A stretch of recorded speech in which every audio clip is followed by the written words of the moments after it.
பாகிஸ்தானுடைய ஜெனரல் முனீர் அவர் வந்து இந்த நாட்டை விட்டு ஓடி போயிட்டாரு ம். அப்படின்னு வந்து நிறைய செய்திகள் வருகின்றன. ஆமாங்க. அது வந்து உண்மையா மறுக்க முடியுமா அப்படிங்கிறது வந்து தெரியவில்லை. சில தகவல்கள் வந்து மூலம் தெரிகிறப்ப இல்லைன்னு தெரிய வருது.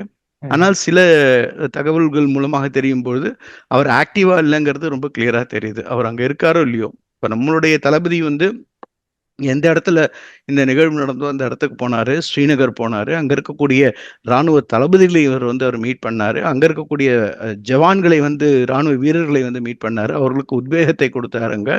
அங்க என்ன செய்யணும் அப்படின்னு மேற்பார்வையிட இருந்தார். ஒரு ராணுவ தளபதியாக அந்த ராணுவ போர்க்களத்தில் வந்து முன்னின்று இந்திய ராணுவத்தை நடத்தி செல்கின்ற ஒரு ராணுவ அதிகாரியாக இந்திய ராணுவ தளபதி இருக்கார்.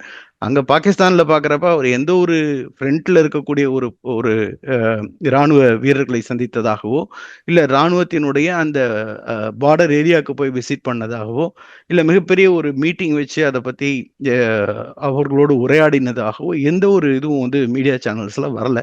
ஆகையால் அது மிகப்பெரிய ஒரு ஒரு ஒரு செட்பேக்கா இருக்கு பாகிஸ்தானுக்கு. அதையும் தாண்டி பார்க்கும்பொழுது பல சீனியர் மோஸ்ட் ஆஃபீஸர்ஸ்ன்னு சொல்லுவோம். அதாவது வந்து லெப்டினன்ட் ஜெனரல் ரேங்க்ல இருக்கிறவர்கள் இராணுவத்தில். அவர் வந்து தன்னுடைய ரெசிக்னேஷன் வந்து கொடுத்திருக்காரு. நிறைய ராணுவ வீரர்கள் வந்து ராணுவத்தை விட்டு ஓடி போயிட்டாங்க. டெசர்டேஷன் சொல்லுவாங்க, ஓடி போயிட்டாங்க ஆமாங்க. ராணுவத்தை விட்டு.